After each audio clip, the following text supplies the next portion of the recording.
Ya, untuk membahas mengenai pergerakan saham hari ini, kita telah terhubung dengan analis dari Bina Arta Sekuritas, Navan Aji Gusta, melalui saluran Skype. Mas Navan, selamat pagi. Pagi Mas Rudi, selamat pagi Bung. Ini kalau kita bicara soal indeks, ini sepanjang catatan saya, setiap hari Senin itu selalu merah selama 5 minggu terakhir. Nah, ini kalau kita melihat pada hari ini, apakah akan mengikuti tren yang kemarin atau justru akan rebound, Mas Navan? Ya sebenarnya kalau saya cermati bahwasannya ISG hari ini mengalami penguatan sekitar 3,10%. Saya lebih menyoroti faktor fundamental yang mempengaruhi penguatan ISG pada hari ini ya. Misalkan memang kita juga mengetahui bahwasannya para pelaku pasar sangat mengapresiasi berkaitan dengan pidato yang diberikan oleh Trump mengenai program stimulus sebesar 2 triliun dolar AS itu juga dalam rangka menanggulangi COVID-19. Kemudian juga disusul juga dengan beberapa data makroekonomi lainnya ya, yang memang kebanyakan ini di atas ekspektasi. Misalkan di sini berkaitan dengan data industrial production di Jepang ini mengalami kenaikan gitu ya di atas forecast menjadi 0,4% dari sebelumnya 0,0%. Kemudian juga apalagi juga para pelaku pasar juga sangat mengapresiasi berkaitan dengan kinerja data manufacturing maupun juga non manufacturing dari Tiongkok yang justru melesat ini ya, melesat above expectation, yakni dari 35 menjadi 52, bahwa mau forecastnya di angka sekitaran 44 ini untuk data manufacturing. Walaupun mengenai non manufacturing itu dari 29 ke 52, bahwa forecastnya di angka 42. Berarti dengan angka 50 di atas 50 tersebut, hal tersebut menunjukkan bahwasannya kegiatan manufaktur maupun non manufaktur di Tiongkok ini sudah menunjukkan tanda-tanda yang ekspansif. Kalau misalkan jika di bawah angka 50 memang saya akui cenderung kontraksi. Yang ekspansif tersebut juga ini juga merupakan implikasi positif ya dari pihak otoritas Tiongkok yang telah tidak menggunakan kebijakan untuk lockdown, sebut saja misalkan di kota Wuhan maupun juga Hubei misalkan. Hal tersebut justru memberikan certainty ya, bagi para pelaku pasar, sehingga hal tersebut menimbulkan euforia ya terhadap pasar modal di bursa regional Asia. Kalau saya melihat rata-rata mayoritas saat ini sedang mengalami penguatan, hal tersebut memberikan efek domino ekonomi yang positif terhadap penguatan bursa di Indonesia gitu ya, seperti itu. Mas Navan, dari sentimen-sentimen positif yang Anda sampaikan, apakah ini memang sudah cukup kuat untuk melawan sentimen negatif ya, yang kita tahu bahwa sekarang wabah corona sampai sekarang masih belum selesai. Bahkan Amerika juga menilai bahwa wabah yang terjadi di negara mereka ini belum sampai ke puncaknya. Memang saya akui dalam statement Trump juga menegaskan bahwasannya memang untuk wabah COVID-19 yang melanda di negeri utama tersebut memang masih belum mencapai puncak, ya saya akui demikian. Jadi otomatis saya pikir certainty pelaku pasar harus diberikan certainty gitu ya, dari misalkan kebijakan stimulus Amerika Serikat tersebut, misalkan itu setidaknya bisa memberikan euforia sesaat kalau menurut saya.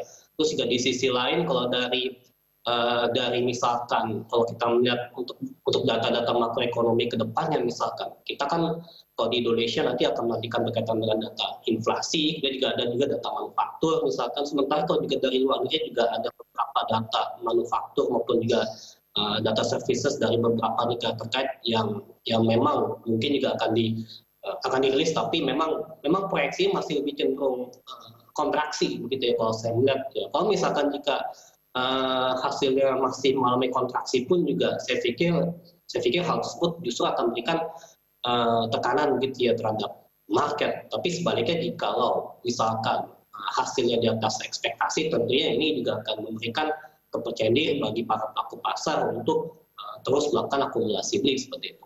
Oke, ini ada satu peristiwa yang menurut saya cukup menarik, Mas Navan, di tengah indeks yang volatilitasnya itu cukup tinggi ya, ada satu emiten baru. Apakah ini menurut Anda momen yang pas bagi emiten untuk IPO di kondisi seperti sekarang?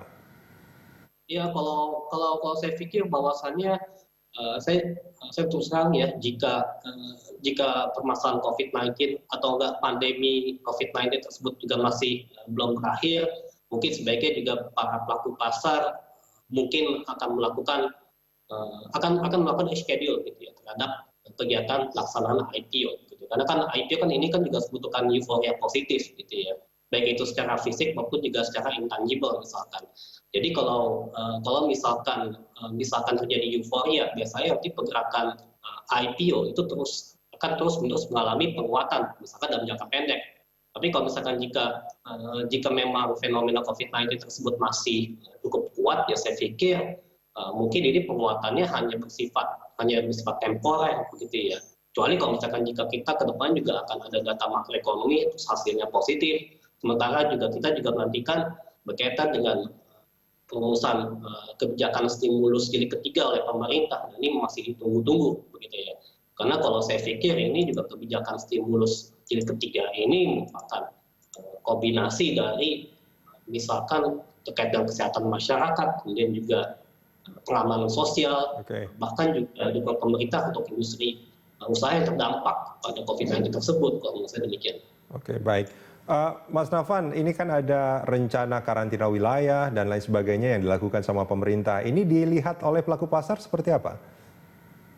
Ya, kalau saya pikir bahwasannya mengenai kebijakan karantina wilayah itu merupakan wewenang dari masing-masing pemerintah daerah ya begitu ya.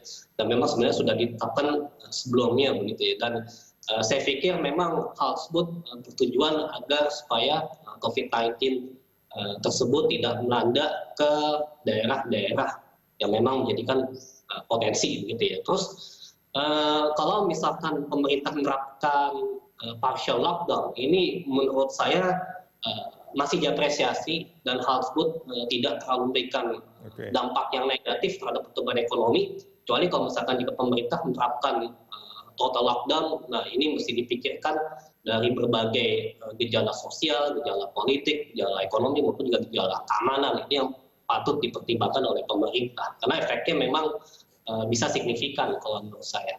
Oke, di situasi seperti ini Anda punya rekomendasi saham yang mungkin masih layak untuk dikoleksi atau lebih baik pegang cash? Ya, di sini kalau dari analisa teknikal, ini pergerakan saham yang naik untuk melakukan akumulasi beli, ada ALI, kemudian juga ada BBRI, kemudian berikutnya ada BJTM, BNGA, lalu ICBP, dan Unilever. Baik. Support resisten berapa Mas Nafan? Oke, di sini kalau untuk pergerakan IHSG, saat ini memiliki level support berada di level 4.414. Sementara untuk level resistensi minimum saya tetapkan di level 4.570. Sementara untuk yang maksimum di level 4.690. Baik, Mas Nafan, terima kasih banyak sudah bergabung bersama kami di IDX Opening.